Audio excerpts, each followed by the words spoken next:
Сәлеметсіздер ме оқушылар? А деңгейінің екінші есебін жалғастырайық. Бізде fx-тен 2x азайтылған 5 функциясының мәні аргументтің қандай мәнінде 3, минус 1, 0 және 10-ға тең болады екен. Біз бірінші есепте x-тің орнына, яғни аргументтің орнына сандар қойсақ, бұл жерде керісінше функцияның мәніне осы сандарды қойып шығады екенбіз. Сонда функцияның мәні бірінші 3-ке тең екен. Сонда 3-тен 2x азайтылған 5 деп жазамыз. Сонда бізде 3-тің қасына минус 5 теңдіктің сол жағына плюс 5 болып барады. 2x осыдан 3-ке 5-ті қоссақ 8 тең 2x. Негізі бұлай жазған дұрыс болады.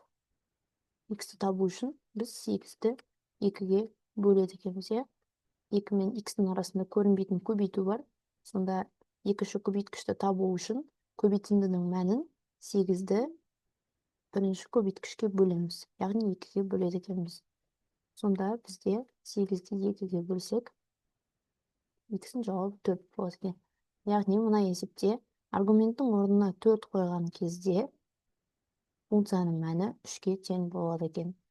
Келесі екінші есепті жазайық. Функцияның мәні минус 1-ге тең 2x азайтылған 5.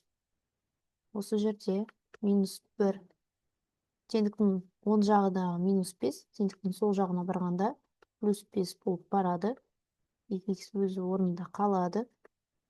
Сонда минус 1-ге 5-ті қоссақ, бізде плюс 4 болады.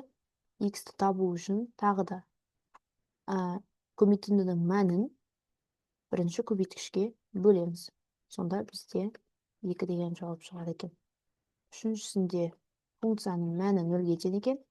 2x азайтылған 5, 0-дің жанына минус 5 плюс 5 болып барады. Сонда x-ті табу үшін 5-ті 2-ге бөлесіздер. Мына жерде x-ның мәнін біз аралас сан арқылы жаза аламыз. Одан кейін ондық бөлшек ретінде де жаза аламыз. Төртінші есеп. Функцияның мәні 10-ға тең болғанда x-ның мәнін табу керек екен. Аргументтің мәнін табу керек. 10-ның қасына минус 5, теңдіктің сол жағына плюс 5 болып барады. 2x өзі қалады. Сонда 10-ға 5-ті қоссақ 15, x-ті табу үшін 15-ті 2-ге бөлеміз. Аралас санмен жазсақ 7,2-ден 1 болады. Ал 10-дық бөлшекпен жазсақ 7,5 болады. Келесі есепке көшейік.